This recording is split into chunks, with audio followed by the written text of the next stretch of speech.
नमस्कार, मैं सत्यभामा। त्वरित खबरें टीके न्यूज से। डोंगरगढ़ शासन द्वारा आवंटित भूमि को नियम विरुद्ध तरीके से बेचने का मामला सामने आया है, जिसके विरुद्ध में रामकृष्ण कॉलोनी बंगाली पारा वार्ड नंबर 21-22 के निवासी उतर आए हैं। इस पूरे विवाद की शिकायत डोंगरगढ़ के एसडीएम के द्वारा की गई है। शिकायत पत्र के अनुसार शासन द्वारा 16 परिवारों को रहने के लिए उक्त भूमि को आवंटित किया गया था, जिसका अभी तक किसी भी व्यक्ति को स्वामित्व पर्चा पट्टा नहीं दिया गया है। शासन द्वारा जरूरतमंदों को रहने के लिए भूमि आवंटित किया गया है, न कि भूमि को बेचकर लाभ कमाने के लिए। शिकायतकर्ताओं के अनुसार वार्ड के ही रंजन चक्रवर्ती को शासन ने रहने के लिए शासकीय भूमि को मकान सहित दिया था, जो कि अब उस मकान में न रहकर भिलाई में निवासरत है।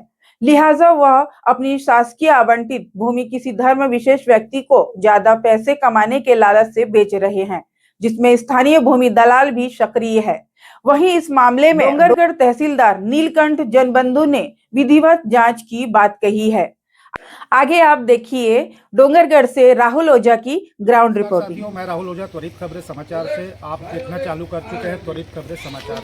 आप मेरे पीछे जो मकान देख रहे हैं, ये शासन द्वारा आवंटित मकान है, जिसको गलत तरीके से बेचने का आरोप लगाते हुए मोहल्ले वासियों ने विरोध किया है। आइए उक्त संबंध में आगे की जानकारियों से अवगत कराते हैं और शासन प्रशासन से भी इनका पक्ष जानेंगे कि वे मकान किस तरीके से बेचा जा सकता है कि नहीं बेचा जा सकता। मैं राहुल ओझा, त्वरित खबरें समाचार। जो मामला है उसके विषय में बताइए। कि अभी कुछ वार्ड 21-22 के जो बंगाली पारा बोलते हैं, वहाँ से निवासी लोग आए हैं। उनका कहना है कि कोई व्यक्ति उन्हें आवंटित ज़मीन को बेचना चाह रहे हैं। तो हमने उन्हें कहा है कि हम उसकी जाँच कराएंगे। नीलकंठ जनबंधु, तहसीलदार डोंगरगढ़। ये बीचों बीच मकान है, हमारे मोहल्ले के बीचों बीच मकान है, और हम ये नहीं चाहते कि हमारे कल्चर के बीच में कोई दूसरा कल्चर आकर के हमारे कल्चर को डिस्टर्ब करे या जो भी है। परेशानी तो होगी, चाहे उनको हो चाहे हमारे को हो। इस वजह से हम लोग इस मुद्दे को उठाए हैं और हम चाहते हैं कि उस ज़मीन की बिक्री को रोका जाए किसी भी हाल में। और जैसे नहीं ज़रूरत पड़ा तो हम कुछ भी करने के लिए तैयार हैं। और जैसे ये आपकी मांगे पूरी नहीं होती, उसके उपलक्ष्य में क्या किया जाएगा फिर? अगर जो भी बन पड़ेगा वो करेंगे सर। मरने मारने पे तैयार हैं अब तो हम लोग, क्योंकि इसके अलावा हम क्या है, वो बेच के यहाँ से चले जाएंगे, बाद में हम यहाँ पर भुगतते रहेंगे। तो ये हमने वैसे भी मरना है, ऐसे भी मरना है। आमरण अनशन करना पड़े तो वो भी करेंगे हम, रोड जाम करना पड़े तो वो भी करेंगे हम। जो बन पड़ता है सर वो करेंगे हम। नाम बताइए जी आपका नाम? मेरा नाम है आशीष बनी। किनकी संलिप्तता इसमें बता आप लोग? इसमें ये हम लोग सब मोहल्ले वाले मिल कर के आंदोलन कर रहे हैं और प्रोटेस्ट कर रहे हैं। और आपका जो मकान बेच रहे हैं, जो बेचना चाह रहे हैं, जो मकान मालिक एक्चुअल में मकान मालिक नहीं है, उनके स्वामित्व का है नहीं ज़मीन, लेकिन इसके साथ में कुछ डोंगरगढ़ के बड़े बड़े नामचीन दलाल लोग भी शामिल है, जिसमें रामकृष्ण कनौजिया भी शामिल है इसमें।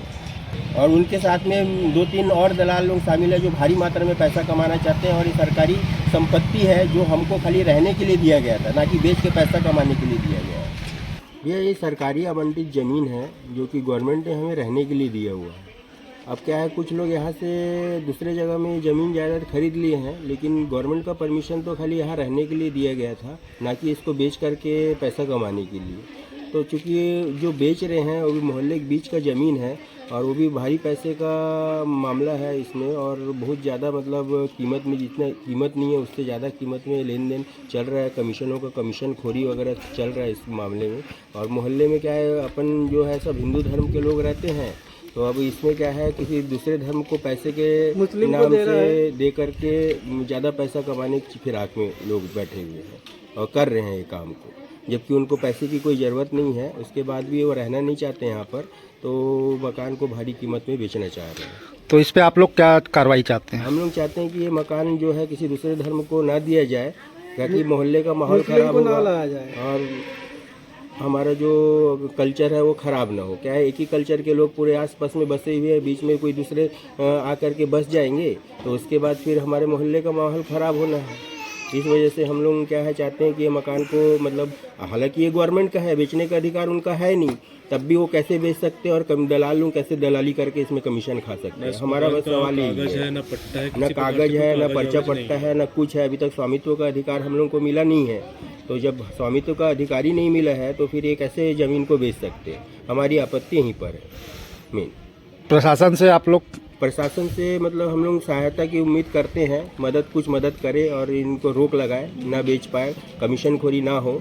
कहीं लिखित शिकायत हमने अभी थाने में किए हैं, अभी एसडीएम ऑफिस जा रहे हैं एसडीएम के पास शिकायत करने की। तो इसको लेके रोष व्याप्त है। रोज़ बहुत ज़्यादा है, क्या है वो पूरे मोहल्ले वालों से उनका बनता नहीं है, जो भी कारण है पहले पुराना कारण है, उस वजह से वो इस तरह का तमाशा